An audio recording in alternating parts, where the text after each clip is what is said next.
Lisa, Simon, I've just heard some good news. What's it about, Dad?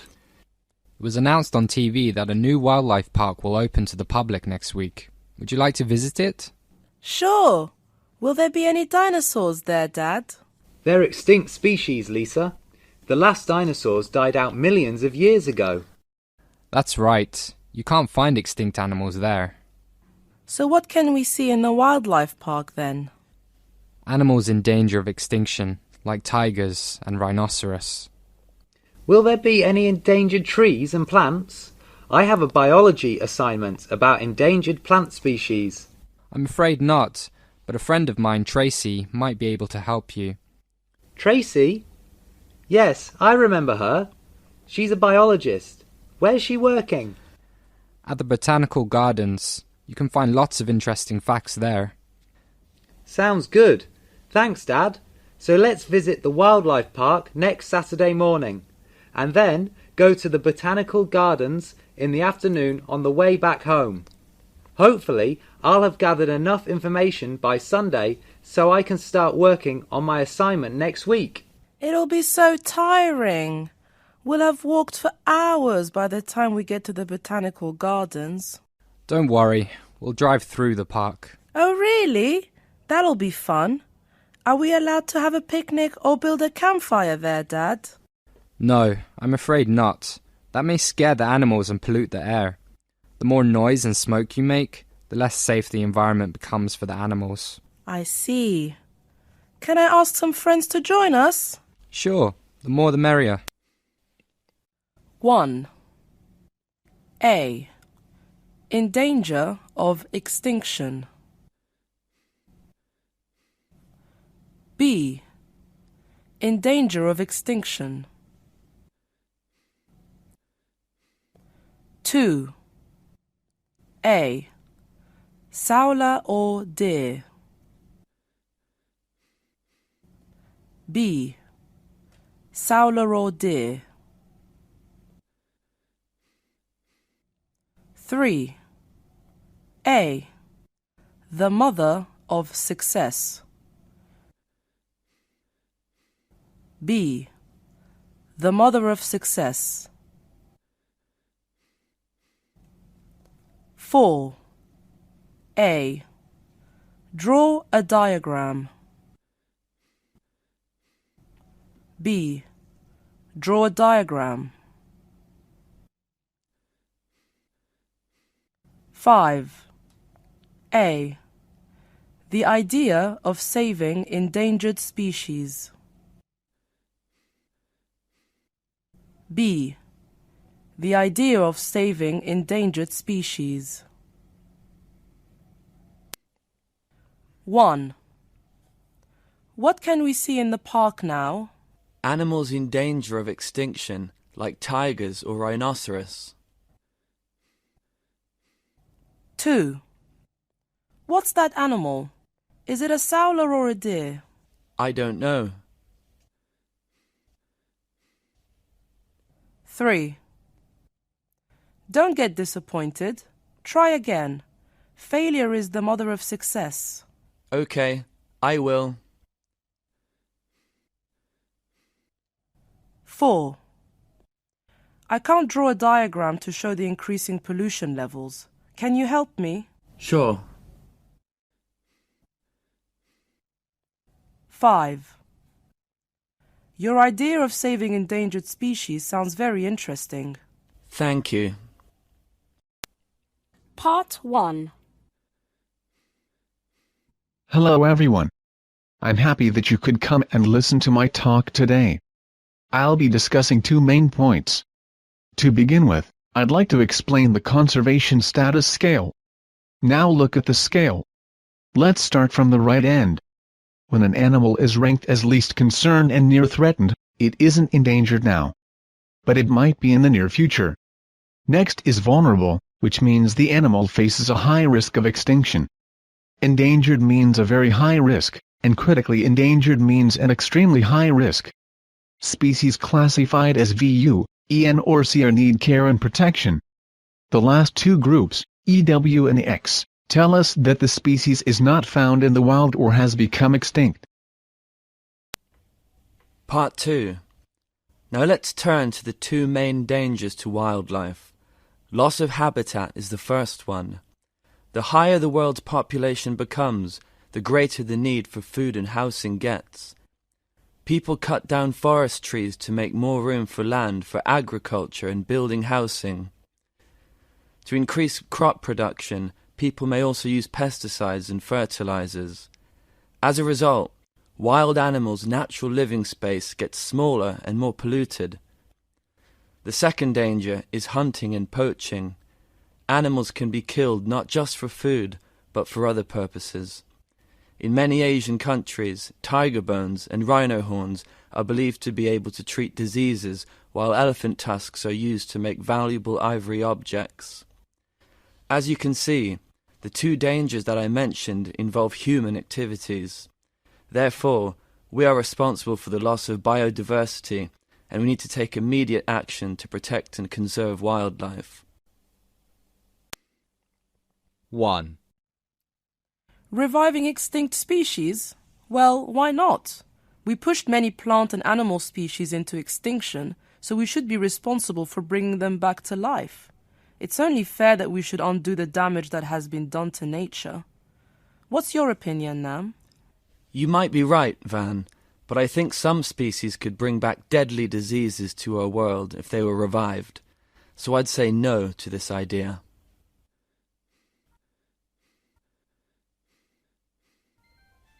2. Scientists say they're trying to bring extinct species like dinosaurs or mammoths back to life. What do you think, Paul? What a silly idea. It's a waste of time and money. Why don't they dedicate their time to working out ways to cure diseases like cancer instead? Do you agree with me, Mary? But scientists believe that if they knew how to bring species back to life, they could find ways to protect and save species in danger of extinction now. So I agree with them, not with you, Paul. 1. Rhinos are in danger of extinction in Asia and Africa, aren't they? Yes, because their horns are believed to cure diseases. However, there is no evidence to support this belief. 2. Lisa and I went to the new wildlife park last week. Did you see any deer or sowlers there? Yes, we did. They were very friendly and funny. Did you see the film AI on cable TV? No, I didn't. What does AI mean? Artificial intelligence. What's the film about? It's a science fiction film about a robotic child who has human emotions.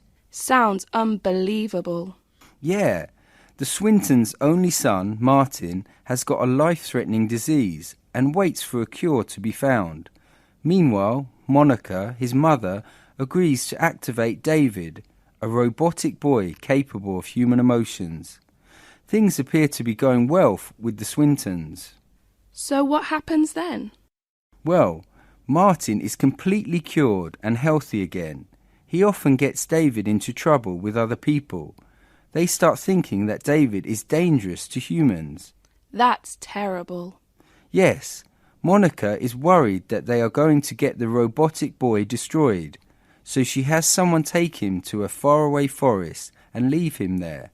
Poor David.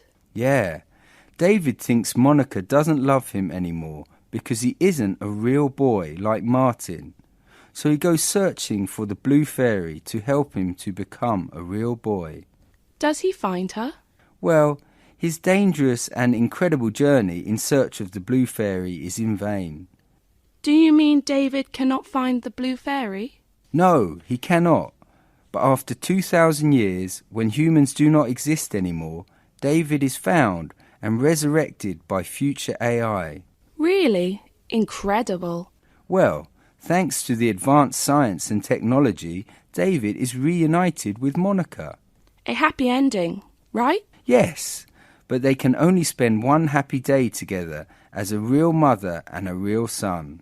Why only one day? I don't know. In the last scene, they both fall asleep. Well, you should watch the film. There are a lot more thrilling events to see. 1. There are a lot of science fiction films on TV nowadays. 2.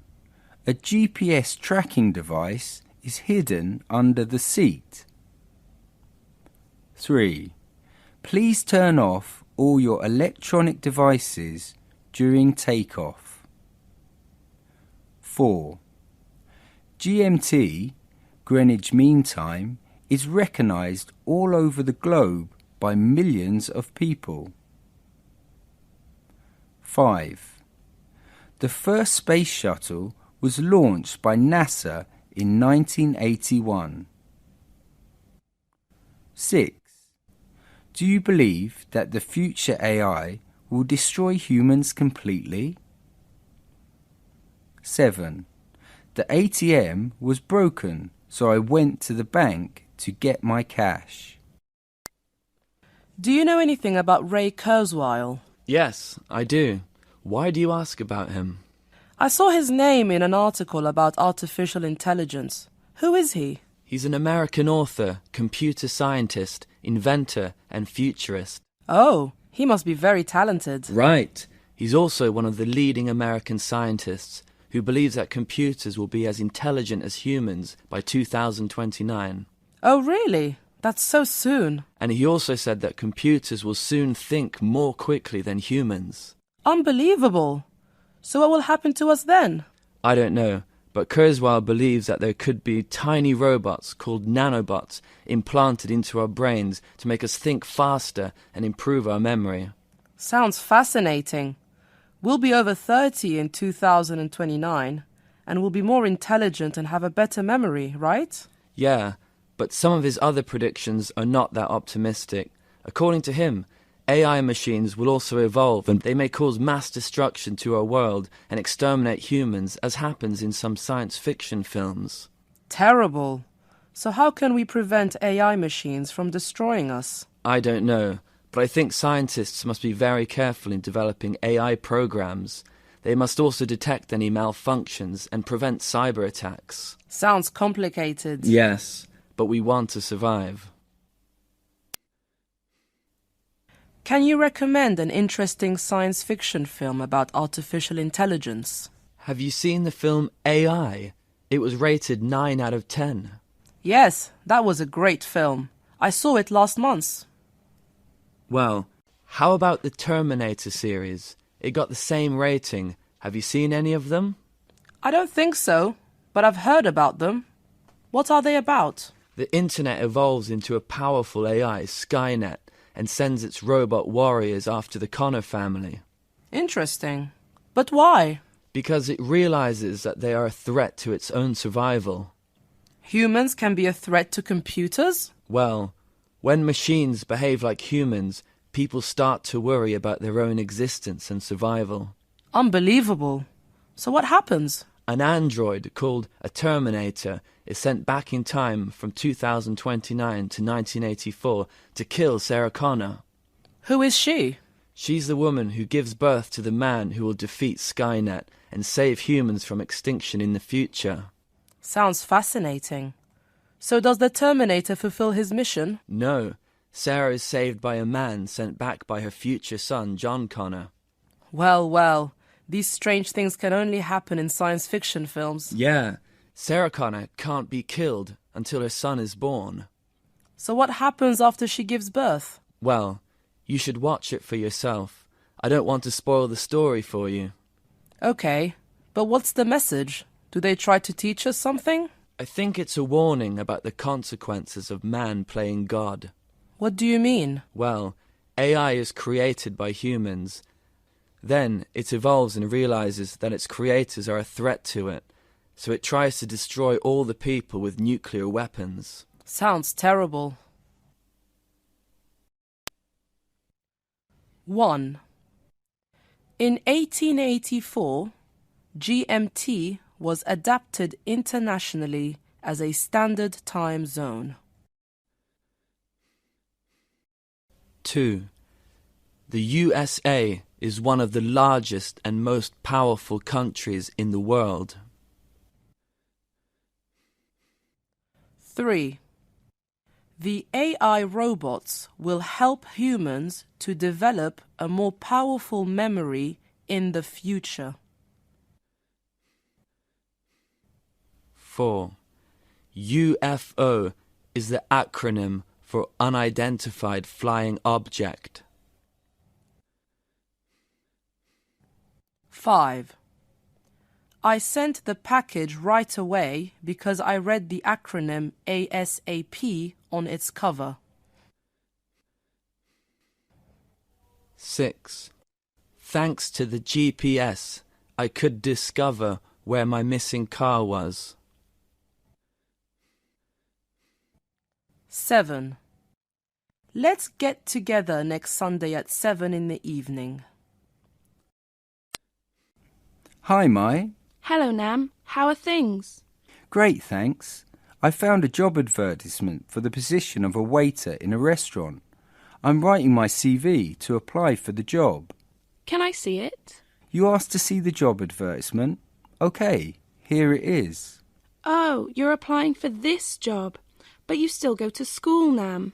Yeah, it's just a part-time job and I'll only work at the weekend. My father advised me to get some work experience. Well, my mum thinks working while still at school is a waste of time. Really? She told me to focus on my studies. She advised me and my brother not to look for jobs until we have finished university. She also offered to do all the housework for us so that we have more time to study. I think your mother has her own reasons. I guess she wants you and your brother to be well prepared for your future jobs. I think so too. It's getting more and more difficult to get a good job nowadays. Yes, employers usually look for qualifications and relevant experience. They also want job applicants to be able to demonstrate their skills and qualities. Sounds very challenging. How can we do that? Before we apply for any jobs, we need to prepare a good CV and a covering letter very carefully. They should include information about relevant qualifications, experience and skills. Yes, but will employers have time to read each application carefully? So many people are looking for jobs. You're right. There are usually a lot of job seekers applying for one position. Only a few of them are shortlisted for an interview. The job interview is also very important. Only the best candidate is recruited. Sometimes there are even 2 or 3 rounds of interviews. Yes, then new employees have to go through an initial period of probation when the employer will assess their performance and provide some training. If everything goes well, they will be confirmed as regular employees. It seems like hard work getting a job, Nam.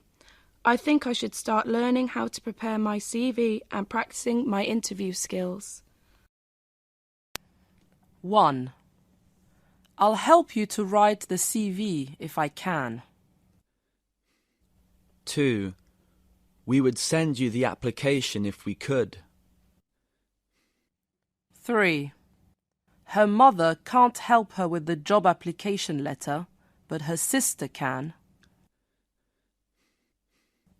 4. He isn't interested in that job, but she is. 5. She has the right skills to do the job, and he does too. 6. You can't work under time pressure. I can work under time pressure. 7. I couldn't write a CV 2 years ago, but I can write one now. Good morning, everybody. As part of our program to support school leavers, last week you had a chance to listen to Mr. Lay talk about the skills and qualities you need to prepare for the workforce. Today, Mr. Lay has come back to give you some useful tips on how to write your CV, which is the written record of education and work experience. Hello everyone, thank you for inviting me back. As you know, your CV is one of the most important requirements for getting a job. It is the first impression you make on your potential employer. More importantly, it can be the deciding factor in whether or not you can get an interview. and here are the top 3 tips for getting the most out of your CV. The first CV writing tip is to keep it simple in terms of design. If your CV looks cluttered and confusing, the personal manager is going to think that you will be a cluttered and confused employee. Tip number 2 is that you need to include important keywords from the job description in your CV. Many companies nowadays have digital software to scan CVs for important keywords.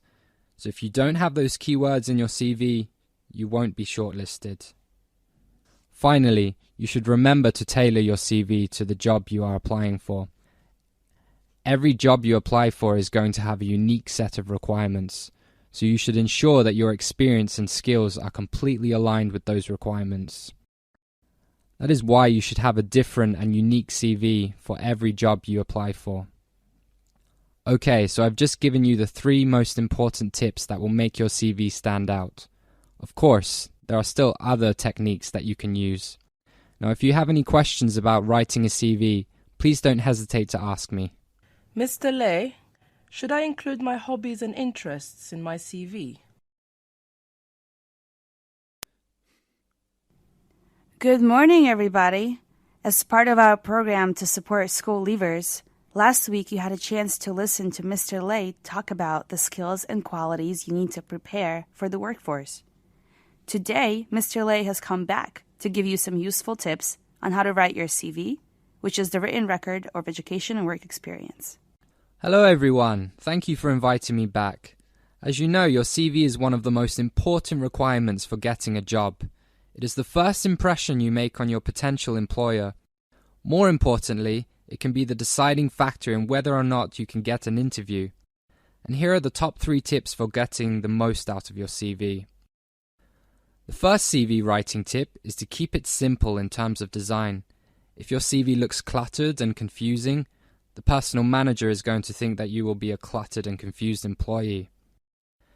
Tip number 2 is that you need to include important keywords from the job description in your CV. Many companies nowadays have digital software to scan CVs for important keywords. So if you don't have those keywords in your CV, you won't be shortlisted. Finally, you should remember to tailor your CV to the job you are applying for. Every job you apply for is going to have a unique set of requirements, so you should ensure that your experience and skills are completely aligned with those requirements.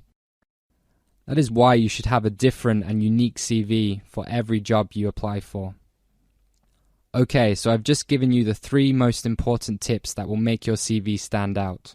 Of course, there are still other techniques that you can use. Now, if you have any questions about writing a CV, please don't hesitate to ask me. Mr. Lay, should I include my hobbies and interests in my CV? 1. Do you think communication skills are really important? Well, some people think they aren't important, but in fact, they are. 2. Can people without a university degree apply for this job? Yes, they can. 3. Should I ask my brother to help me to write the CV?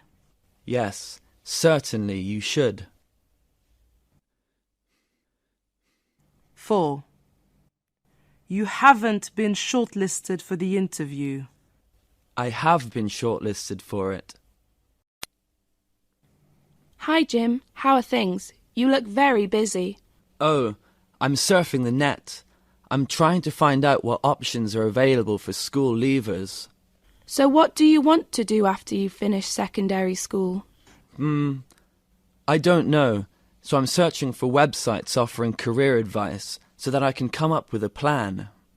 Do you plan to go straight to university or join the workforce without pursuing further study? Well, I want to go straight to university, but I'm also thinking of applying for a temporary job in the summer. What kind of job are you looking for? I'm looking for work in marketing companies. I'd love to do smartphone marketing. I see. You want to gain work experience and save up some money for university. Exactly. I've secured a university place to study economics. And how about you? What kind of career are you looking for, Mai? Well, I'd love to work in a hospital. I want to become a doctor. Then you'll have to study medicine. Right. And I want to go to medical university in the UK. You know, I took the IELTS 2 weeks ago, and I'm looking forward to the exam results from the English Language Centre at the British Council. Great. Have you been in touch with the English Language Centre? Yes, I have.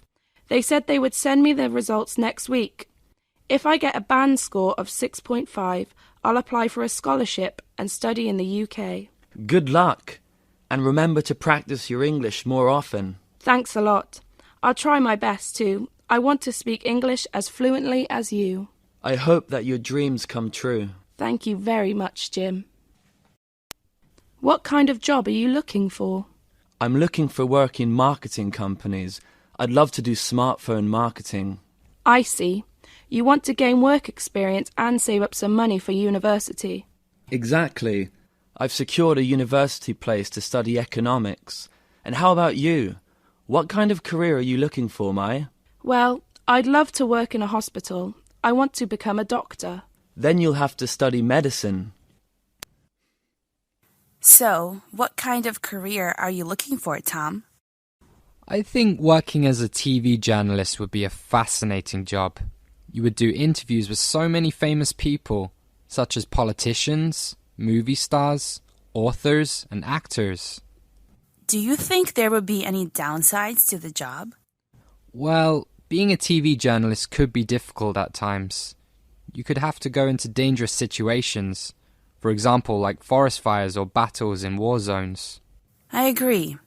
How about you, Alice? What career would you choose? I want to be a flight attendant. It could be an interesting job. I would really enjoy meeting people from many different countries. And I think flight attendants are well paid. It's a very demanding job, don't you think so? Yes, you may have to work long hours on long-haul flights and not get enough sleep. Traveling all the time could have a negative effect on your health. Being stuck in an aircraft and breathing dirty air is not very healthy. Yes, I agree. Now, Mark, what career would you like to pursue? Well, I'd like to be a medical researcher. I think that doing medical research would be really rewarding. So, what are some positive points about the job? This job would help save people's lives. You could make a great medical discovery, such as a new drug that can cure or prevent deadly diseases. Sure, but not everyone is lucky enough to discover new things. You could end up doing tedious experiments and writing long reports. Well, doing research may take time and you may not see immediate results, but I still believe in the good things that medical research can bring to people. All right. Thank you all for coming to the interview, and I wish you good luck in your future careers. Conversation 1. Peter, did you find a summer job? Yes, I'm working in a restaurant. How's it going? Oh, the money is not bad. $10 an hour. What do you do? Well, I'm working as a dishwasher, but it's a pretty hard job. I have to work in the kitchen all the time. It's very hot in there. Why don't you quit? Because I need the money.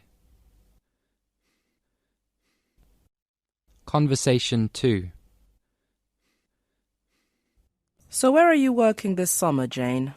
I'm working as a tutor at a private summer school for kids. Sounds interesting. What kind of things do the kids do there? They work on the subjects they need extra help with, but mainly English and maths. Is your job difficult? No, not at all. The kids work on their computers most of the time. I get them started and help them when they run into problems. Do you enjoy it? Oh, yes. I love working with the kids. It's fun. Conversation 3. So what kind of job did you find for the summer, Mary? I'm working for a tour company. I work as a tour guide. What do you have to do there? I have to lead bus tours in the city. Do you like it? Yes, it's very interesting. Sometimes I feel really tired, but I have the opportunity to see lots of historical buildings and sites. Lucky you. 1. I'm looking for a job to keep me busy this summer. 2. He saw the advertisement in today's newspaper. 3. How far is it from here to your school? President Ho Chi Minh is a well-known example for the Vietnamese people of a successful lifelong learner. The revolutionary leader once modestly described his own schooling as consisting of only the compulsory education grades. However, what made him a great leader and an inspiration to everyone is his continuous self-motivation for learning, which is one of the essential qualities of a lifelong learner. Once, addressing the audience at an Indonesian university, the president revealed that his university was all the travelling and the work he had done. This way, his schooling continued forever, well into his senior age. Talking about learning languages, the president said that he would write new words on his hands, and now and then he would glance at them while he was working. When in England, he was often seen in crowded places learning and practicing English. He was also known for his frequent visits to libraries where he read intensively about topics of interest and attended public presentations. He enjoyed talking to different people. These activities were wonderful opportunities for his language development. Grandpa, sorry I'm a bit late, but I had to do a lot of homework and missed the bus. If I hadn't missed it, I'd have come at least 30 minutes earlier. No problem. Your grandma is still out shopping. What are you reading, Grandpa? You look really excited. Well, I've joined the Lifelong Learning Institute and I've chosen some interesting courses to attend. Do you want to have a look at their brochure? Okay, but I thought you are retired now. Why do you need to study? And what's this lifelong learning? Do you mean learning all the time? Kind of. These courses are not just for retired people. They are for everyone who is interested. Oh no, I don't think I'd want to study all my life.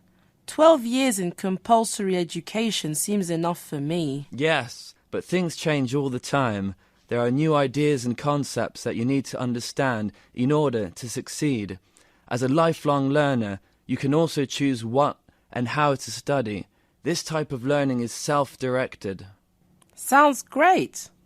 But how can I find the time to attend courses when I have a full-time job? Well, you could do an online course with discussion sessions in the evening or at the weekend.